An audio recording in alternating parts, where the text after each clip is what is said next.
Trying to buy a powerful motorbike and have a midlife crisis.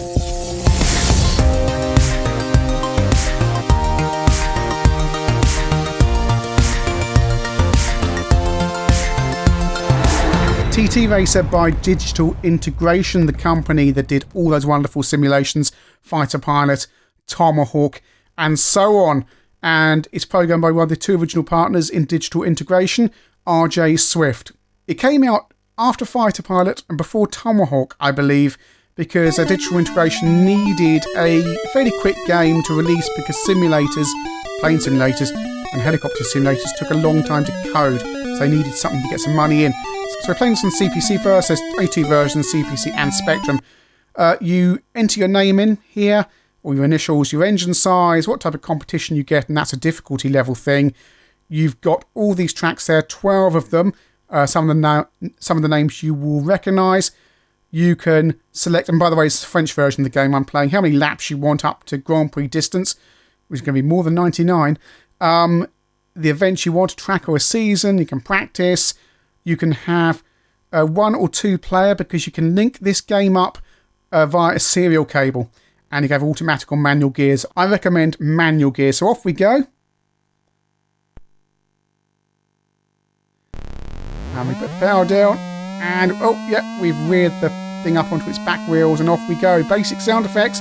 Changing up the gears, redlining, changing. And I'm on the easiest difficulty setting. We're going to do 1 lap here. Frame rate's not great. It's 3 frames a second about.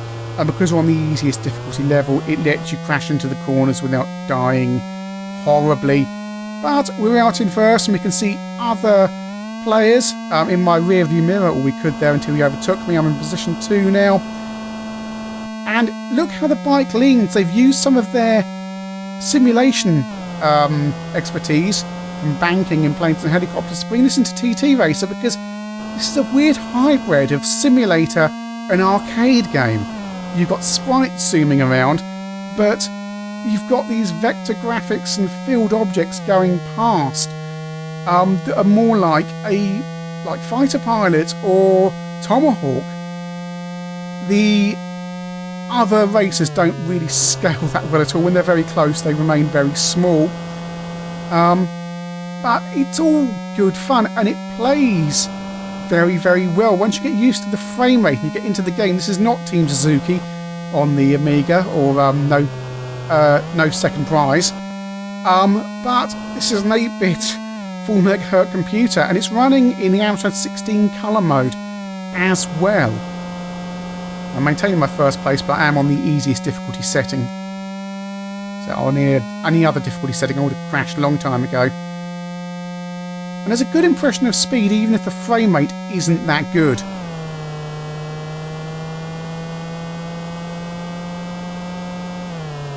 We're coming round, and we should cross the finish line. I'm first, compiling results. There we go, Chin number 1 first. And I got a good time there. And here we are on another circuit. And again, the frame rate's not great. It's difficult to see the corner, and that's and I'm playing this on a harder difficulty level, and yes, you come around the corner and crash. And that's not even on professional level. So you need to be more careful about slowing down for corners. It is it's a weird hybrid of simulator and arcade game. Of course, Digital Integration produced Speaking originally as well, until they sold that to Mastertronic. So let's try smaller engine sizes of 125cc. So it'd be easier to go around the corners. And you get buildings and things as well at the pits there. And again, it's just a nice level of polish you don't see on the other games. And that the pits there is a 3D object again. Unlike you come to see in 16-bit games, it's just, again, I keep on saying it's a weird and curious hybrid of graphics here. Sprites combined with filled vectors. And over the Sinclair Spectrum, a fun little basic loading screen.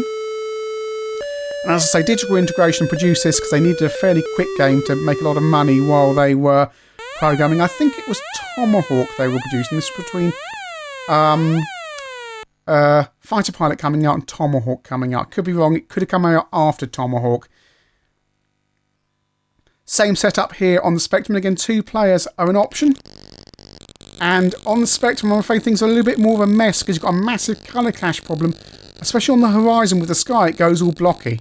But it is faster.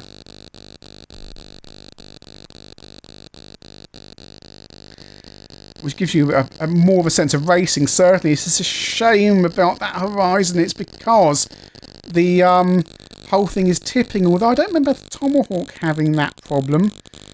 It may be because you've got these extra colours there, 'cause it's not happening on the green. It only happens between the black and the blue. And again, you can see on Specky, the vector graphics work even better when you're coming up towards things like the pits.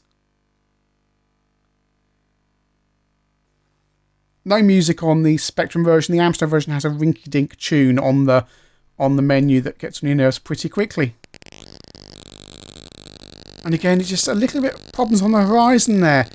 But it is pretty good in terms of motorbike races on the Amstrad and the Spectrum here. I can't think of anything better in terms of realism. Yeah, you've got games like Speaking. I've crashed again. You've got games like Speaking and so on, but they're just arcade games. You get the whole tilting thing here on TT Racer.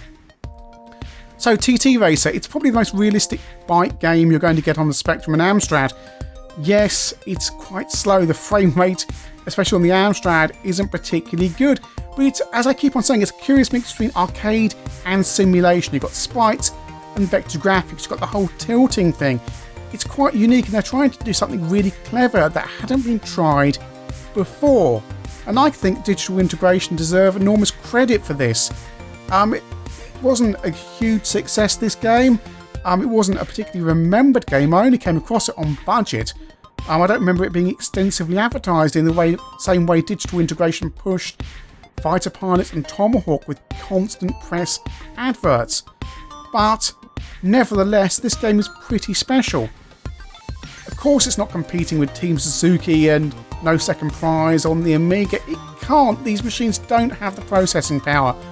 But on the Spectrum and Amstrad, this is pretty much as good as it gets, and it's a very fun and enjoyable arcade/simulation motorbike racing game.